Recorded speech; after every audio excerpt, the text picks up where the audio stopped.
ISL ഫെബ്രുവരി 14 ആരംഭിക്കുകയാണല്ലോ.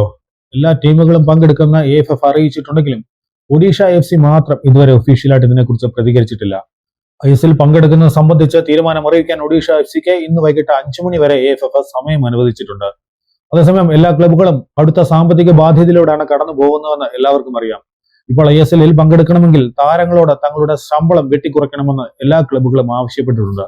35% മുതൽ 40% വരെ ശമ്പളം വെട്ടിക്കുറയ്ക്കണമെന്നാണ് കേരള ബ്ലാസ്റ്റേഴ്സ് തങ്ങളുടെ താരങ്ങളോട് ആവശ്യപ്പെട്ടിരിക്കുന്നത്. ബ്ലാസ്റ്റേഴ്സ് മാത്രമല്ല എല്ലാ ക്ലബ്ബുകളും കളിക്കാരുടെ ശമ്പളം വെട്ടിക്കുറയ്ക്കണമെന്ന് ആവശ്യപ്പെട്ടിട്ടുണ്ടെന്നാണ് റിപ്പോർട്ടുകൾ പുറത്തു വരുന്നത്. എന്നാൽ കളിക്കാർ ഇതിനോട് പോസിറ്റീവായിട്ട് പ്രതികരിച്ചിട്ടില്ല. കാരണം തങ്ങളുടേതല്ലാത്ത കാരണത്താൽ ലീഗ് നടക്കാത്തതിന് തങ്ങൾ എന്തുകൊണ്ട് സാലറി വെട്ടിക്കുറയ്ക്കണം എന്നാണ് കളിക്കാർ ചോദിക്കുന്നത്. കേരള ബ്ലാസ്റ്റേഴ്സിനെ സംബന്ധിച്ചിടത്തോളം ഏറ്റവും കൂടുതൽ സാലറി നേടിക്കൊണ്ടിരുന്ന ലൂണയും സദോയും ക്ലബ്ബ് വിട്ട് പോയെങ്കിലും സീസൺ നടക്കണമെങ്കിൽ ബാക്കിയുള്ളവർ കൂടി സാലറി വെട്ടിക്കുറച്ചാലേ നടക്കുകയുള്ളൂ എന്നാണ് പറയുന്നത്.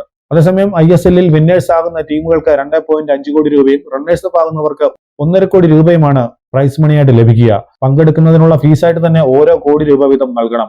ആ 1 കോടി നൽകുന്ന ടീമിന് വിജയിക്കുകയാണെങ്കിൽ ലഭിക്കുന്നത് 2.5 കോടി രൂപയും റണ്ണേഴ്സ് അപ്പിന് ലഭിക്കുന്നത് 1.5 കോടി രൂപയുമാണ്. കടബാധ്യത മുഴുവൻ ക്ലബ്ബുകൾക്കാണ്. മത്സരിച്ചില്ലെങ്കിൽ ടീമുകളെ പുറത്താക്കുകയും ചെയ്യും, മത്സരിക്കുകയാണെങ്കിൽ കടബാധ്യത കൂടുകയും ചെയ്യും.